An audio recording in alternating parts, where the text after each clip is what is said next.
Hello there and welcome back for another edition of Not Your Average Globetrotter. I'm Rafael de Furia, back at it again on another Friday night. And this Friday night, what I wanted to do was do a little bit more of a compare and contrast between living in Portugal and living in Italy. As I've been very surprised to find out, there are actually a number of you who've been subscribed to this channel who've actually been considering already a life in Portugal versus a life in Italy. And actually, even since moving here to Braga, I've come out to find that there are actually some of you guys who have moved to Braga and we met on the street. Just one of those things. Anyway, so because I know there are some of these people that are comparing and contrasting, I wanted to respond kind of indirectly to a comment that I recently received on a video, actually from a while back. And actually, just to bust out the glasses, it was from a video that I had posted quite a while ago, back from when I was living up in the far north in Alto Adige in Merano. The supermarket video, episode number 41. 200 episodes ago. That's crazy to think about. Anyway, so the comment was left by Cleo C. And the question was, is this where you use the Codice Fiscale? And so, meaning at a supermarket. And so I was just in the middle of writing a response to that comment. But while I was writing that comment, I was thinking, you know what? I may as well do some compare and contrast. But just before we get into the rest of this episode, I wanted to say a huge thank you to those of you who help to make these episodes possible on a monthly basis through Patreon, patreon.com/Rafael de Furia or rafaeldefuria.com/Patreon, as well as a big thank you to those of you who've made the one-time donations, and also a big thank you to those of you who've bought the shirts, mugs, onesies, and more. But of course, it is time that we get into the rest of this episode, so roll that intro. When we're talking about the Codice Fiscale versus the Portuguese tax code, the NIF, the Número Contribuinte, what we're talking about is roughly the equivalent of an American Social Security number. However, there is a lot more that these end up getting used for. In Italy, the code is an alphanumeric number, and it comes along with a plastic card. But the plastic card is actually, nowadays, it depends. If you're a citizen and on the National Healthcare Service, then you're going to get the blue card, which is actually your tessera sanitaria, your national health insurance card. But if you're not living in Italy, or I believe also for non-Italian citizens, they still issue maybe the green card. I don't remember, because I know there was a change in the system, and it was after I got mine, because I ended up being issued both one of the green cards as well as, after when I moved to Italy, a blue healthcare card. So the green card is just the Codice Fiscale on their own, but they don't really do that so much anymore. But at this moment in time in Portugal, there doesn't actually seem to be a plastic card that you are given for your number. I think this is something for Portuguese citizens. They may have it attached to their ID cards. I don't know, so I'm not going to make the comment on that 100% how that works, but just a little bit more about it. Like I was saying, the Italian number is an alphanumeric code, so that means letters and numbers, but the Portuguese code is 9 digits, so 9 numbers long. So just a little bit of a difference, not that it makes a huge difference at the end of the day, but when and where do you use them? So the question earlier was about if you use it in a supermarket, and theoretically you could use it. But let's talk about the Codice Fiscale in Italy briefly. In Italy, in my experience, you normally use it more when you are signing a contract. So for an apartment, for home, internet, phone, whatever it may be that you have to sign a contract for, or if you're joining up for a rewards card of some sort. Some websites online will make you use your Codice Fiscale if you are purchasing something domestically from Italy, but something like Amazon, I don't remember ever being asked for my Codice Fiscale unless it was for an international import and I was ordering from like Amazon.com and not Amazon.it. But another situation where you would end up using the Codice Fiscale is when you go to the doctor. So when you go there and they put you into the system to open up your file, you will give them your Codice Fiscale. And actually, even when, like I was talking about before, the national healthcare card, and that will have your Codice Fiscale on there, and that will be your identifier for the local and national healthcare system. Depending on what part of the country you're in, you may actually end up getting two tessere sanitarie, like one that is more the local system, and that's just on a piece of paper. And maybe you'll cut it out or something, but you don't necessarily have to keep that with you. And then the other will be the plastic card. But if you move from one region to another region, then you keep the plastic card until it expires. That was actually my situation. So even when I lived in the Veneto, my card from Alto Adige was still valid. So I still had my bilingual German and Italian healthcare tessera sanitaria. Another situation where you might use it would be, say, at the bank when you're signing up for an account. Of course, this would be important to have, or taxes. Again, it makes sense to have a tax code that you would use that number to pay your taxes. But one place where it really differs in daily usage from the Portuguese tax code, the NIF, or the Número Contribuinte. NIF stands, I believe, for Número Identificativo, or Número de Identificação Fiscal, something along these lines. If you're a Portuguese speaker, feel free to correct me down in the comment section below. But one of the biggest differences is that in Portugal, when you are at the supermarket, or even if you're grabbing a coffee or going to the restaurants, you may actually get asked if you would like for your fiscal number to be used on the receipt. And so this is something that actually can make sense, because if you're a salaried worker, then you may actually be given a certain amount of money per month, tax-free, for your food. Like it's not that much. I think it's maybe like €5 a day or something along those lines. Whatever it is, it's not a huge amount, but it does make a difference at the end of the year. So if you're shopping at the supermarket, it may make sense to actually then, in that case, make sure that you're covered on all bases to then give it at the supermarket. But say, for instance, even like, for example, when you're signing up for contracts like phones, apartments, internet, all the same kind of situations in Italy that you might consider using it, you would use that here as well. The main difference is that it seems as though it's asked for a lot more here, just in my personal experience. But another big difference is also, for example, if you have a business out here and you're making purchases from other European Union countries, then in that situation, your business will have its own separate fiscal number, and that will end up offering various different benefits from a company or a business standpoint that I'm not going to get into in this video.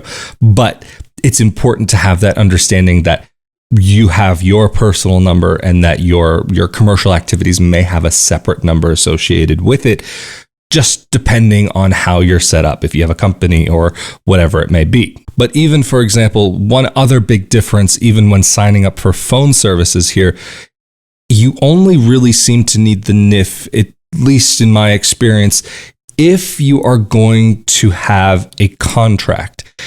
If you're getting a prepaid plan, then it doesn't seem like you're really asked for it. At least that's been my experience so far. Just unless you wanted it on your receipt, not directly attached to the phone number itself. However, in Italy, I can't say even that there are so many options to be able to get a prepaid phone plan. But also, like, again, in Portugal, another similarity to the Italian system, your tax code will be affiliated with the local healthcare system.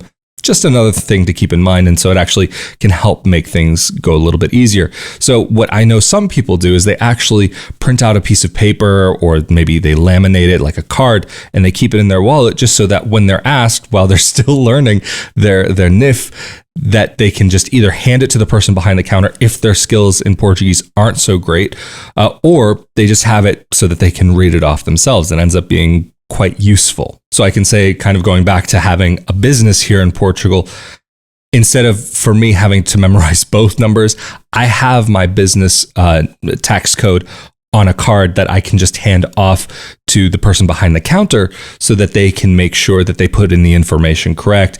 Less chance of something going wrong between what I might say and their ears, just so that there's no confusion. So this is something that actually I do in that case when I'm making a business purchase, because that's something that you have to keep your receipts and share your receipts. I mean, that's just makes sense, of course, wherever you are.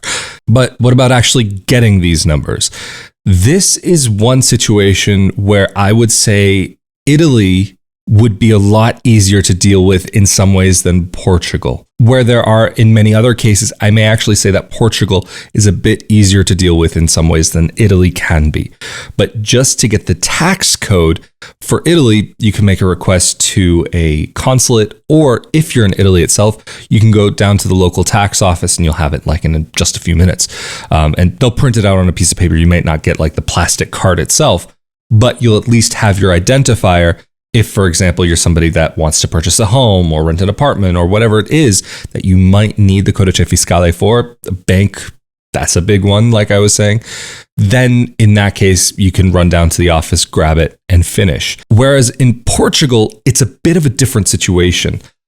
If you're not in the country itself, you'll have to go to a notary, get signatures notarized, and then send off documents to Portugal. But then, if you're not a Portuguese citizen, you'll fall into one of two different categories. For non-EU, I believe what the situation is that you actually have to have somebody go with you or go on your behalf as your representative and submit the papers to get the fiscal code that way with them attached to your file.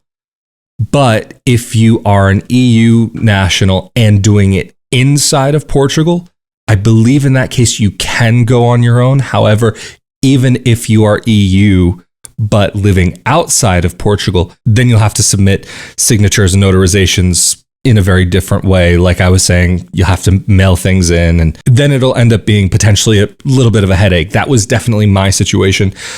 I wanted to get my fiscal code before arriving in Portugal. And so I had to jump through so many hoops because a notary in Italy, if you've watched any episodes of the Italian Citizenship or Real Estate podcast that I do with Marco Permunian, the Italian attorney from Italian Real Estate Lawyers and Italian Citizenship Assistants, I mean, these guys are like super lawyers. I'm talking about, well, also Marco and his team, but specifically notaries in Italy, they have to be very highly educated and they're very specifically skilled, and there can only be X amount. It's a public position that there are public competitions to be able to get. There's only X amount that can be in a place, and it's a whole thing. And so their education also has to go beyond the normal attorney that you'll end up running into in Italy. So their prices also end up reflecting that. And my issue that I ran into when I was in Italy was that to go and get a signature notarized, I don't know, it was going to be like hundreds and hundreds and hundreds per signature. In the end, for me, plus a couple other family members, it was going to be literally thousands of euros. It was so crazy to have to even think about. That I ended up not doing it that way. And I found an online notary from the US who was able to take care of everything there. It ended up being significantly less in the end. Notaries in America, much less easier to deal with. Even online, when you're paying a bit more for those services, it was still a lot less than what I would have had to pay for in Italy, because also in Italy, they needed me to translate the document, and then also part of the fee for the service of the signature was that they had to make sure that the document was legal in Italy. And I don't need the document to be legal in Italy. I needed the document to be legal in Portugal. The document that I had to sign was giving over fiscal representation to a company here in Portugal that was going to make the request on my behalf. I ended up finding a number of companies throughout the country that help people through these processes.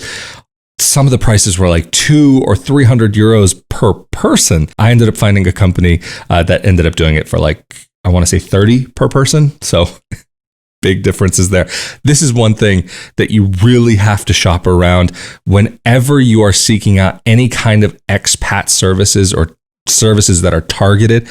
in the direction of somebody who doesn't speak the local language, you have to make sure you're not paying the expat tax. So the reason also why I wanted to get it before arriving in the country was because I wanted to sign the rental agreement for the apartment before arriving here. So just that I was able to arrive at the airport and come straight to the apartment where I live now. So that ended up working out, but there were some hurdles to jump through and some headaches along the way. Whereas if I'd come here directly, because I'm EU, theoretically, I should just be able to go to the office, make the request on my own, no big deal, no question. But if you don't have a residence and apartment and this, anyway, it ended up being just easier to work through somebody who was able to facilitate that process and help me along. And after the whole process was over, once I had my Portuguese fiscal number and had also the apartment rented and everything taken care of with registration for living here, then I had to go through the process of changing the registration with the tax office to change my registration from being with the original company, the individuals who helped me, to take them off and then also update the address. It wasn't too difficult, but going through the Portuguese tax authority's website is definitely a little confusing. And even with really good instructions, I'm great with tech. I'm great with finding things on websites. I have usually no problems, but even for me, it was like, whoa, buddy, what's going on here? So definitely, like I was saying, when you're comparing and contrasting these two countries, the Italian fiscal number is much easier to get. But of course, the fiscal code, tax code, is really only one piece of the puzzle for your greater overall experience in a country. And this is not going to be a decision that should make or break or be anything that would be a deciding factor as to why or why not you should move to a country. But the reason why I'm making this, like I said, is because I know there are some of you who watch these videos and listen to these podcasts as audio-only podcasts that are thinking about maybe going to one country or the other. So I wanted to make this episode to give you a little bit of a reality check and to kind of just give you a little bit of an idea of when, how, and why some of these things might be used. So I hope this has helped. And of course, if you're interested in more content like this about life abroad, living abroad as an Italian dual citizen expat, or anything that may be related to living in another country, be sure that you are subscribed with that notification bell turned on. And if you could also give this video a like and share it with your friends, that would be very much appreciated. And of course, a huge thank you to those of you who helped to make these episodes possible through Patreon, rafaeldifuria.com/Patreon or patreon.com/rafaeldifuria. Also a huge thank you to those of you who help through the one-time donations, as well as the purchases of the shirts, mugs, onesies, and more. Of course, as always, I'm Rafael Di Furia. Stay safe and healthy out there. Of course, this has been another episode of Not Your Average Globetrotter, and I will see you all next time. Later.